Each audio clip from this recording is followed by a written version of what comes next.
Hello, welcome back to my channel. If you haven't been here before, my name's Lena, and I used to do a series on my channel called the 20s Toolkit, which was really fun, but I have said pretty much everything I had to say about being in your 20s, and I've now actually just turned 34, which actually means that I've made it through the whole of my early 30s. So I wondered if you might be interested in some things that I've been learning as I've been grappling my way through my fourth decade of life. So we're going to walk the Stratford Greenway.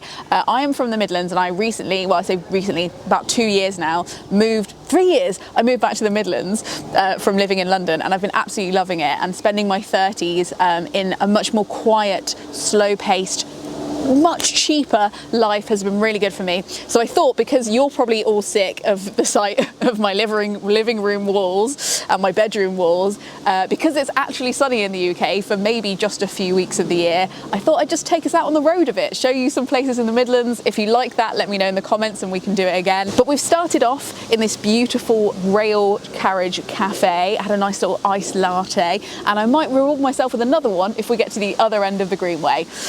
Let's go.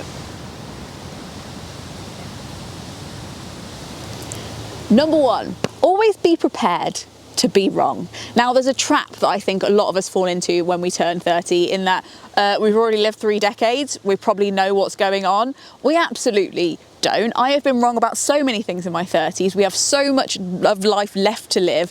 It's silly to think that we've actually learned that much in the decades that we've been alive. So, for example, even the small things that I've been wrong about in my 30s, Evermore, turns out, great album. Didn't think that in my 20s.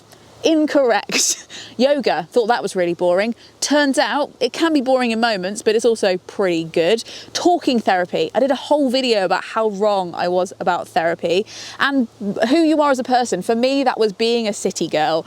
In my 20s, I was like, I'm gonna live in London forever. I am full of party. I want busy things everywhere. Must live in capital city. No, I was very wrong about that, which is why I'm sitting on this random bench in the middle of a field. And I think it's really important to keep that in mind when you're thinking about your idea of yourself and your personhood, but also the people around you. 30 isn't that old, it feels that way, but we continue to be wrong. I'm so sorry to deliver the news, but I promise you, in the long run, it's good news.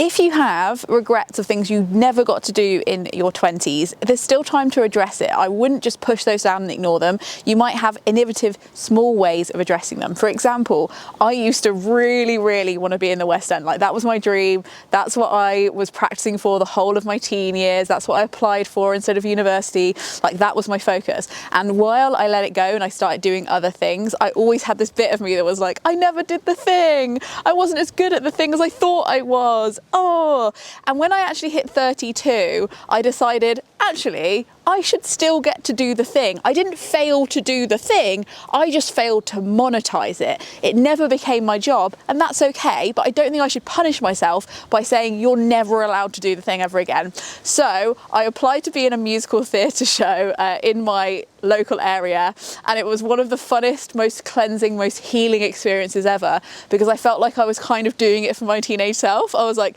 this is embarrassing on one level and not as good as I really wish I was, but it was just this big moment of just being like, the most important thing is that you enjoy this thing, and you shouldn't be punished just because you didn't get to do it as a job, you didn't get to monetize it. So I think there's still time to heal those things, and I don't think you should ignore them in your 30s. It's exactly the time to address them. Whether that's making stuff in your spare time, doing little writing projects, joining a sports team, whatever it was that was your teenage dream, is there a way that you can address that in small ways in your 30s and not just put it in the bin?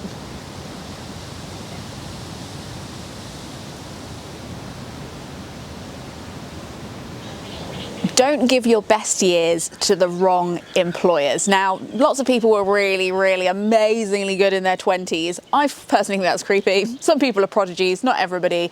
I definitely think that I was really just learning on the job in my 20s. And it's only really in your 30s where you become so good at your job that I feel devastated watching people work for companies they don't believe in, companies that treat them badly. In your 30s, you're likely to have a lot more bartering power when it comes to who you work for and under what conditions. and if you can, giving yourself the best chance of a better life is something that I think should happen in your 30s. Otherwise you start getting into a pattern of abuse and unhappiness where you're just like, this is just what work's supposed to be like, isn't it? So you're in your best years of work, you're very, very good at what you do, I promise. Even if you've just started in a new industry, I do think that while most people's 20s are quite tumultuous, in your 30s you're much more likely to start solidifying your ideas and who you are and how you expect to be treated in the workplace. And I think that in your 30s there's a real danger of getting used to working for the wrong people, and we can't be having that. You have so much bartering power. Even if you're new to an industry, you have all that life experience and that maturity that brings something extra to the table, and I really think you have something really valuable to offer. So make sure that you're working either for people that you agree with or at least people that treat you decently. This might be a controversial statement, but it is okay to engineer your friendships a little bit in your 30s. Inevitably, you'll have met everybody you love when they didn't know what they were doing with their lives and what they would look like or where they'd be living. And you end up being in your 30s being sometimes the people that you love the most, very different to them in the way you live your lives, where you're living, how you're living. For me, I feel like I have some gaps in my life for more friends without children who live close to me. I have so many friends who either have children or want them very soon in the future. So something that would be great for me is to also have that balance of people who don't want children. And I have friends that have children who really want more friends with children. Just like we do with romantic relationships and love, I think taking that advice on for friendships is good as well. Just saying what you want, what you need, what you see, what experiences and gaps you have in your life that you'd like to fill is okay. Be upfront about it.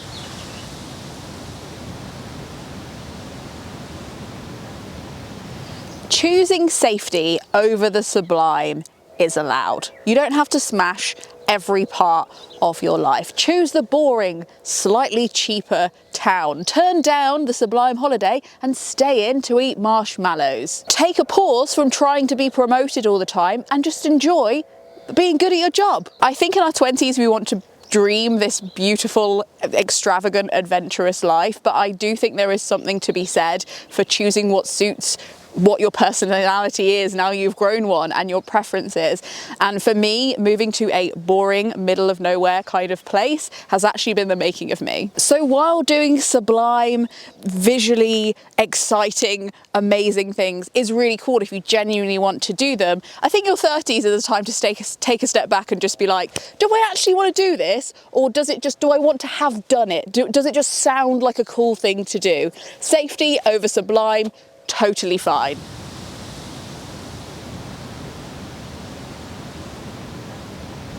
And lastly, every decade is a do-over. If you feel like you didn't get to know yourself in your 20s or you didn't achieve what you wanted to, you might actually be in a very similar position as to if you had actually done all those things. I think everybody has to either rebuild or recalibrate their lives in the next decade over. Lots of people either realise that what they tried in their 20s didn't work and they're having to get to know themselves in their 30s, or lots of different kind of weird life things happen. So I don't think it's a case of you being behind if you feel like that, more that just a new decade is a new day. You've got a new time to start over.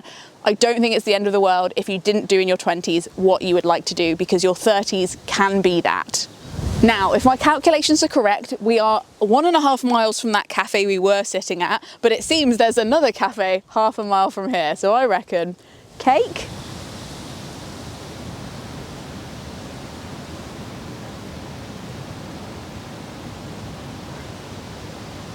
We made it to the end of the trail, which means cake and coffee, very, very well deserved. What did you think of my tips? Do you agree? Do you not agree? Let me know in the comments below, especially if you have lived through the whole of your 30s. I would love to hear your tips and tricks for getting through this decade. Thank you so much to the Gumption Club who tip me per video to make sure these videos keep happening. And if you would like to pre-order my book, I'm not being funny, it's called Half-Ass Human, it's right here. That's all I've got to say about that. I haven't worked out a marketing plan yet. That's it. If you want it, it's down there. If you would like to watch another video, I reckon you might like one of these. And if you'd like to walk this trail, it's called the Stratford Greenway and it's got a train carriage at each end. What's not to like? Thank you so much for watching. Frogs Nog out. Coffee and cake. Don't know what I'm saying. End of video. My brain just shut down. Your brain was like, eat a cake, eat a cake, eat a cake, eat a cake. It's all over. Okay, I'm going to start again.